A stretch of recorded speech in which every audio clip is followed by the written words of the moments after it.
দেশের বিভিন্ন শহরে বাটা, কেএফসি সহ বিভিন্ন প্রতিষ্ঠানে হামলার ভাঙচুরের ঘটনায় নতুন করে ২৭ জনকে গ্রেপ্তার করা হয়েছে। এখন পর্যন্ত গ্রেফতারের সংখ্যা দাঁড়ালো ৭৬ জনে। একই সাথে খুলনায় ৩টি সহ বিভিন্ন জায়গায় মোট ১০টি মামলা দায়ের হয়েছে।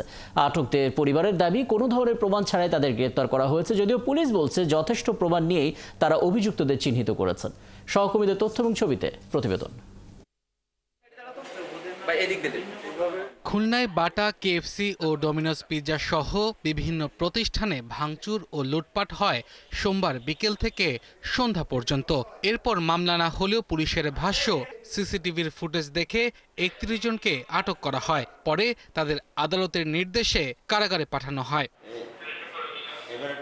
এই ঘটনায় মঙ্গলবার রাতে নগরের সোনাডাঙ্গা থানায় বাটা, ডমিনোস ও কেএফসির পক্ষ থেকে পৃথক ৩টি মামলা হয়েছে, যেখানে কারোর নাম উল্লেখ না করলেও অজ্ঞাত প্রায় ২৯০০ ব্যক্তিকে আসামি করা হয়েছে। লুট করা মালামাল সহ আটক হয়েছে অর্ধশত, যদিও স্বজনদের দাবি পুলিশ কোনো তথ্য ছাড়াই গ্রেপ্তার করছে।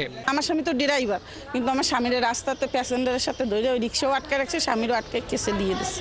তুই গেম খেলতেছিস, এদিকে শোন গাড়ি তোর তো আমার ডাক দিচ্ছে, আমি বেরোইতে গাড়ি টান দিয়ে নিয়ে চলে এসেছি। সিলেটের নতুন ৬ জন সহ এখন পর্যন্ত গ্রেপ্তার হয়েছে ২০ জন। তাদেরও দাবি, সেদিন ফিলিস্তিনে গণহত্যার প্রতিবাদ সমাবেশে যোগ দিলেও কোনো লুটের সাথে তারা ছিলেন না।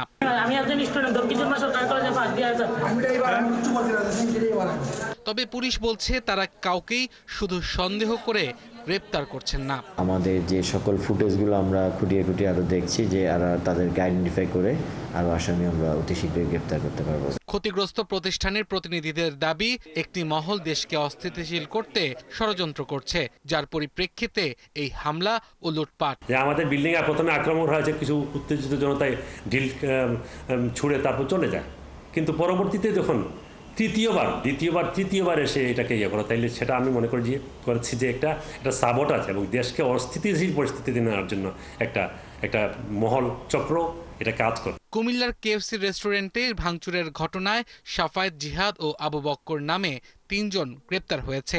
এছাড়া নারায়ণগঞ্জে সন্দেহভাজন হিসেবে আটক হয়েছে ৪ জন। কেউ লুটপাট করতে চায়, কেউ কোনো অত্যাচার করতে চায়, কেউ কোনো ভ্যান্ডালিজম করতে চায়, সেটি আমরা করতে দিব না। এছাড়া বিভিন্ন ব্যবসা প্রতিষ্ঠানে হামলা ও ভাঙচুরের ঘটনায় চট্টগ্রামে ৫ জন, গাজীপুরে ৪ জন এবং কক্সবাজারে ৪ জন গ্রেপ্তার হয়েছে। আব্দুল আল মামুন, ৭১।